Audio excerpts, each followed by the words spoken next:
My folks didn't show up to my wedding because I tied the knot before my so-called perfect sister did. Now that flawless family image they've always tried to keep up is finally starting to fall apart. After being with my partner for 4 years, I, Clar, 32 years old, got married 8 months back. Pretty much everyone came to the wedding except for my sister, Alisa, who's 30, and my parents. I was surprised my parents skipped out, but honestly, I wasn't all that shocked about Alisa not coming since we've never really been close. Looking back, I probably should have seen it coming given our history. Let me give you a little background on how things work in my family. I can't say it's entirely my parents' fault for always putting Alisa on a pedestal. She's just always been good at everything she tries. No matter where she went, she was the one everyone noticed. From the time she could walk, she was winning every spelling bee, science fair, and talent show at school. In high school, she was class president, valedictorian, and even prom queen, just ticking off all the boxes. She's tall, slim, and good-looking enough that she started modeling in college before focusing on her business degree. I still remember when she landed her first modeling gig during her sophomore year. My parents threw a huge party for her, inviting all our relatives and her friends. They even framed her first professional headshot and hung it right above the fireplace in our living room, where it still sits today. The same year I graduated with a computer science degree, all I got from them was a quick, "well done," before they went back to planning Alisa's next photo shoot. After college, she landed a job at a big-name company and shot up the ranks fast. By 30, she already had a corner office and a company car as a senior executive. Meanwhile, I work as a mid-level software developer at a solid tech company. I'm happy with my job, it's a good career, but it's not the kind of thing parents brag about at family gatherings. On top of that, I'm shorter and heavier than my sister. Growing up, my mom would make offhand comments about how I looked, sign me up for fitness classes I didn't want, and put me on diets all the time. She'd say things like, "Alisa never has trouble with her weight," or, "If you just tried a little harder, you could look as nice as your sister." By high school, I'd learned to tune her out, but those words still stuck with me. Over time, I came to accept these differences. I finally realized my parents would never be as proud of me as they were of Alisa. What else could I do? 4 years, I tried to win their approval, taking the classes they suggested, joining the clubs they liked, and even giving modeling a shot for a while, which, by the way, was a disaster my sister still teases me about. But nothing I did was ever enough. I was always just the other daughter, while they were completely wrapped up in Alisa's success. Somewhere in my mid-20s, I stopped trying to impress them. I started focusing on building my own life, moving forward in my career on my own terms, and surrounding myself with people who actually appreciated me. Honestly, things got a lot better after that. Since I knew my parents cared so much about keeping up appearances, I kept things pretty surface level with them to avoid any drama. At Christmas dinners and family get-togethers, I'd just smile and nod while they went on about Alisa's latest promotion, boyfriend, or vacation.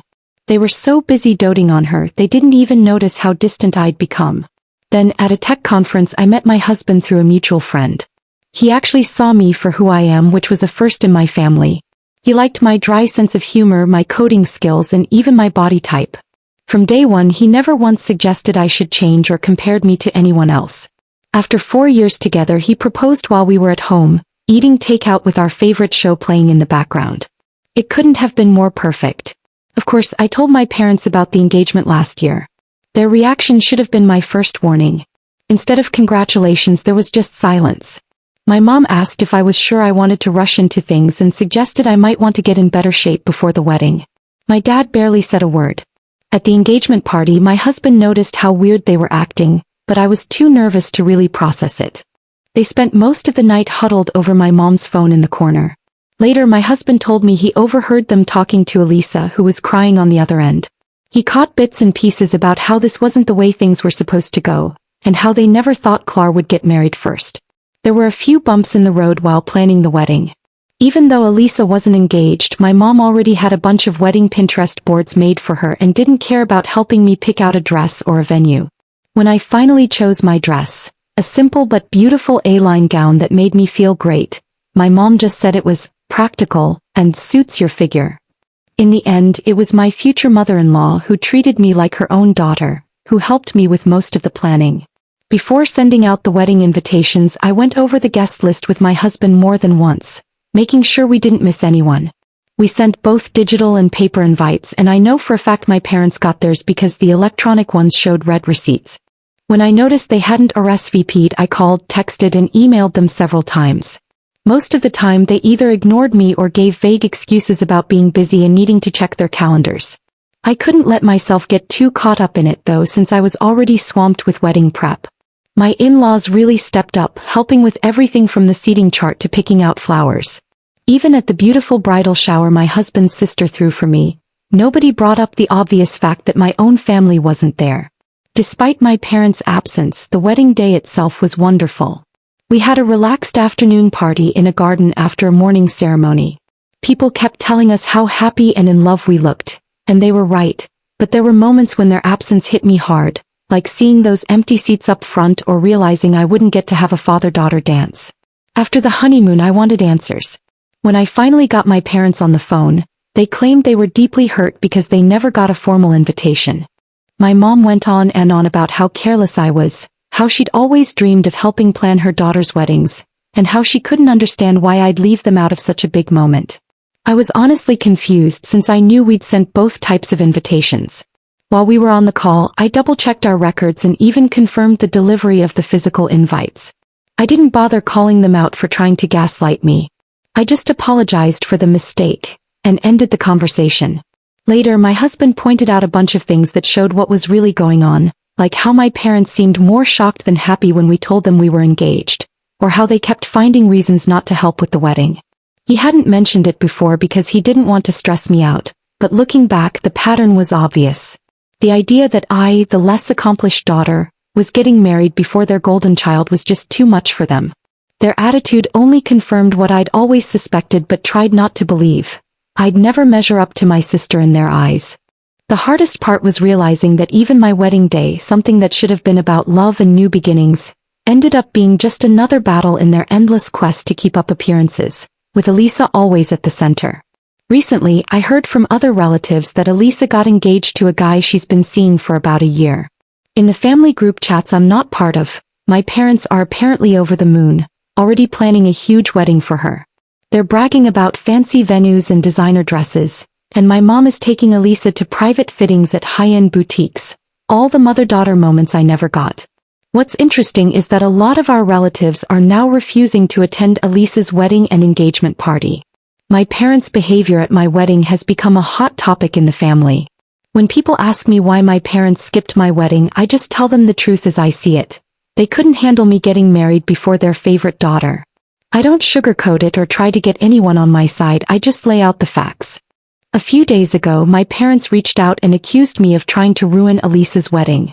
They say the relatives they've talked to are making up excuses not to go to any of her events. My cousin, who heard all about it from my sister, told her that people are hesitant to attend because of how my parents treated me. Now my parents are saying I'm jealous of Alisa's big wedding and spreading lies. The truth is, I'm just being honest about what happened. If the truth makes them look bad, maybe they should think about their own actions instead of blaming me. As things keep shifting, it's getting harder for me to pretend I have any kind of real relationship with my parents. The way they acted around my wedding finally made me accept that I'll never be enough for them no matter what I do. The hardest part isn't even their absence at my wedding anymore. It's coming to terms with the fact that I never had the loving, supportive parents I always wanted. Right now, I'm focused on building a life with someone who truly values me for who I am, but I'll let you know if anything major changes. A lot has happened since my last update 2 weeks ago. I finally decided it was time to sit down with my parents in person and talk about how they acted at my wedding, and about their recent accusations that I somehow ruined my sister's big day. After reading all the supportive comments people sent me, I realized it was time to lay everything out on the table.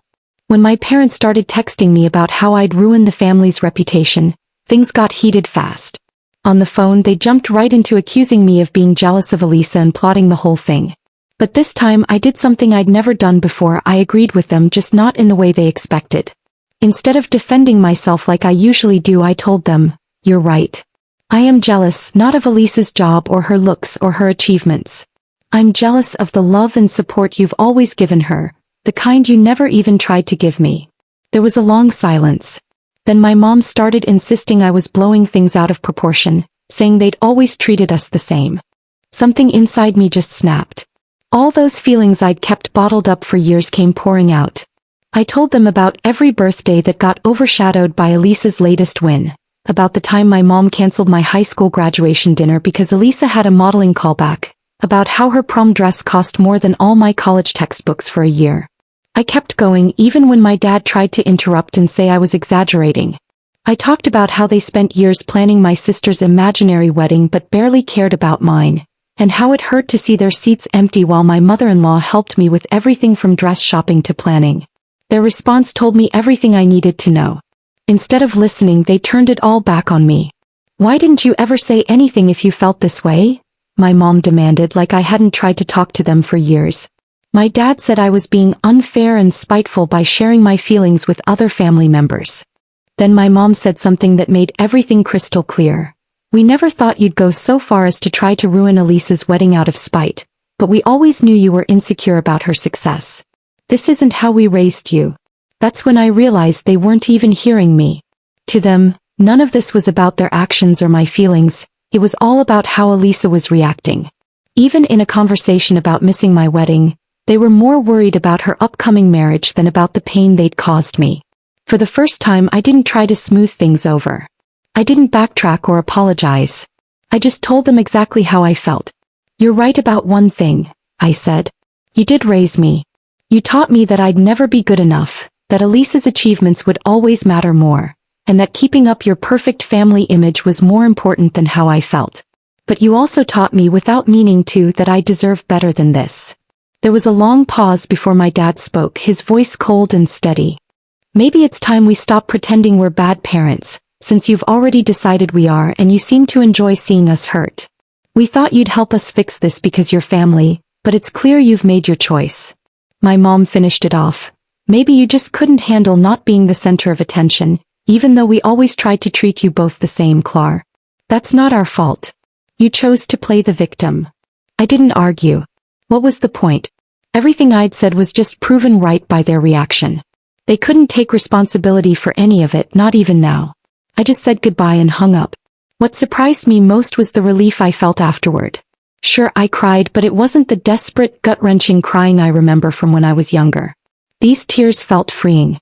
For the first time, I'd said everything I needed to say without holding back or feeling guilty for how I felt. Later that evening, my husband found me sitting on the back porch watching the sun go down. He sat beside me and took my hand, not saying a word at first. After a while, I asked him, "They're never going to change, are they?"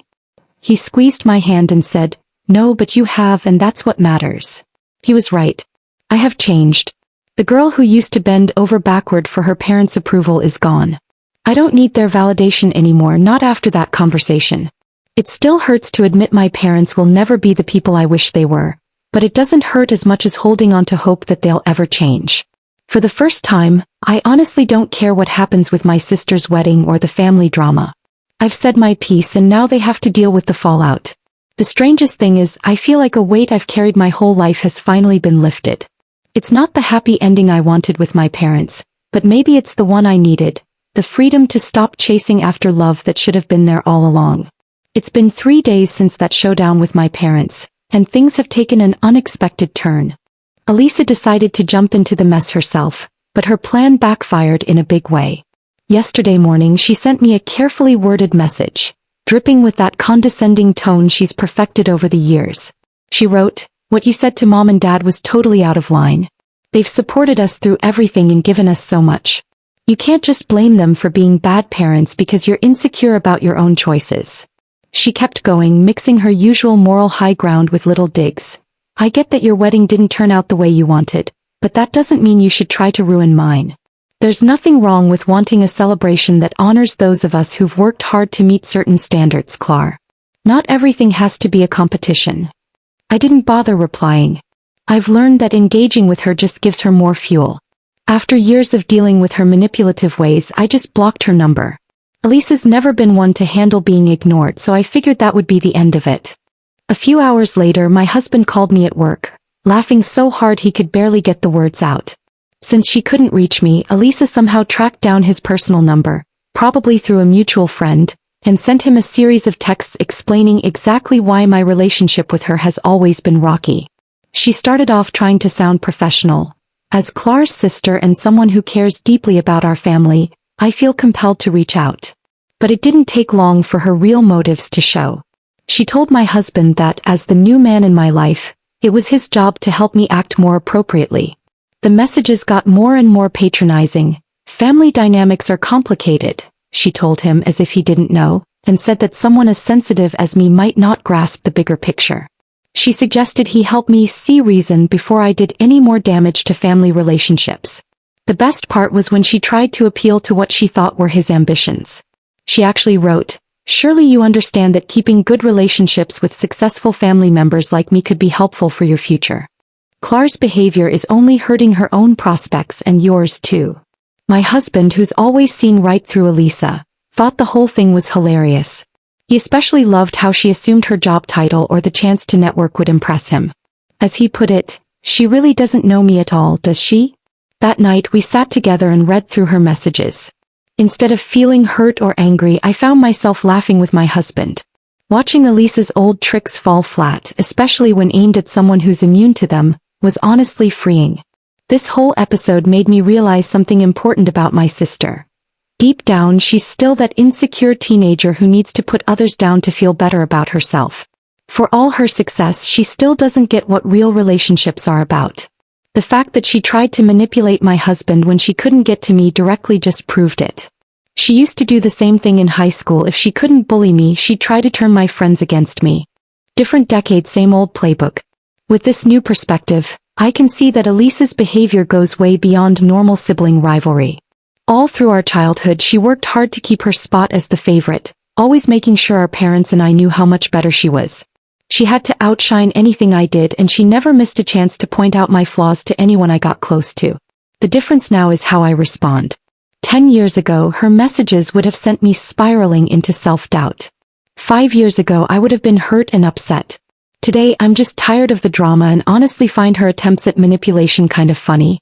My husband's reply was perfect. Instead of getting dragged into her drama, he simply wrote, "Thanks for your concern about Clar." As her husband, my focus is on her happiness, not managing her behavior. If you have any future concerns, I think it's best you talk to Clar directly. Have a nice day. After not getting the reaction she wanted, Alisa sent one last message. "I see she's poisoned you against the family too. Don't say I didn't try to help when this all blows up in your faces." Ironically, Alisa's attempt to help has only made me more determined to keep my distance from all the toxic family dynamics. Her messages to my husband just proved nothing has changed. She's still the same scheming person who needs to control every narrative and sees any break from her perfect family script as a threat. The best part is her efforts didn't drive a wedge between my husband and me, they actually brought us closer. We laughed about her texts and spent the evening planning a weekend getaway, completely unbothered by her warnings about social consequences. I've come to realize that real family isn't about keeping up appearances or controlling the story. It's about having each other's backs, sharing a laugh, and standing together when someone tries to mess with you, even if that someone is your own sister. I'm more convinced than ever that I'm better off steering clear of Alisa's wedding drama and not getting sucked into my family's endless power games. My husband and I have decided to focus on building our own happiness. People say success is the best revenge. But I'm starting to see that real success isn't about impressing anyone, it's about owning your choices and surrounding yourself with people who lift you up, not hold you back. By that measure, I feel more successful than I ever have. It's been 2 weeks since my sister's failed attempt to rope my husband into her drama, and things have only gotten wilder. My parents are scrambling harder than ever to save face, but their efforts are just making things worse. I've heard from relatives that my parents have been calling up family members one by one, accusing me of spreading nasty rumors because I'm supposedly jealous of Alisa's perfect wedding.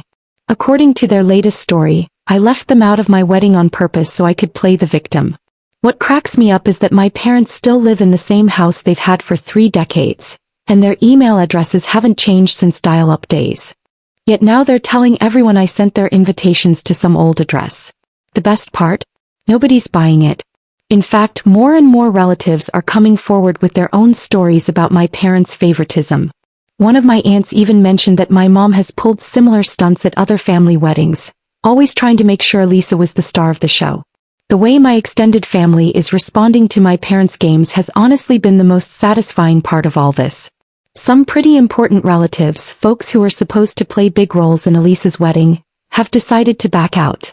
That fancy venue my parents secured through family connections might not be available anymore. Even a family friend who owns a high-end dress shop suddenly has scheduling conflicts. Last weekend things really came to a head at a family gathering.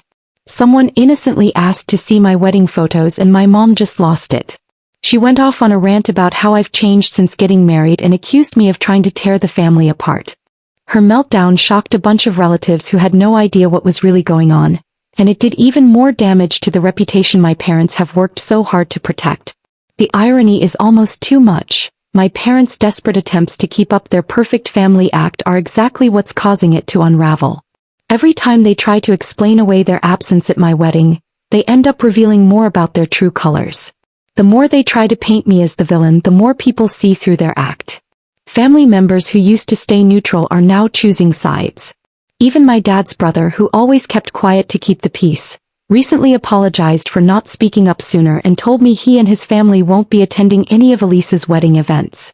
I haven't had to say a word to defend myself. The truth is doing all the work for me. Every time my parents or Alisa try to spin the story, they just expose more of their own toxic behavior. Looking back, I realized that all those years I spent staying quiet and putting up with their treatment just made it easier for them to keep acting that way. My husband summed it up perfectly. My parents spent years building this image of a perfect family, but it was all built on favoritism and emotional manipulation. Sooner or later it was bound to fall apart. Personally, I'm doing better than ever. I don't feel the need to chase after my parents' approval anymore. The pressure to tiptoe around Alisa's feelings is gone. For the first time, I'm not worried about keeping up appearances or protecting their family image. Sometimes the best revenge is just letting the truth come out on its own. I'm honestly grateful to Reddit for giving me the push I needed to stand up for myself. The support and advice I've gotten from strangers online has meant more to me than I can say. Sometimes, you have to see what real family support looks like from people you've never even met. Thanks for following along. If you haven't already, hit subscribe and tap the notification bell so you don't miss more unbelievable real-life stories like this one.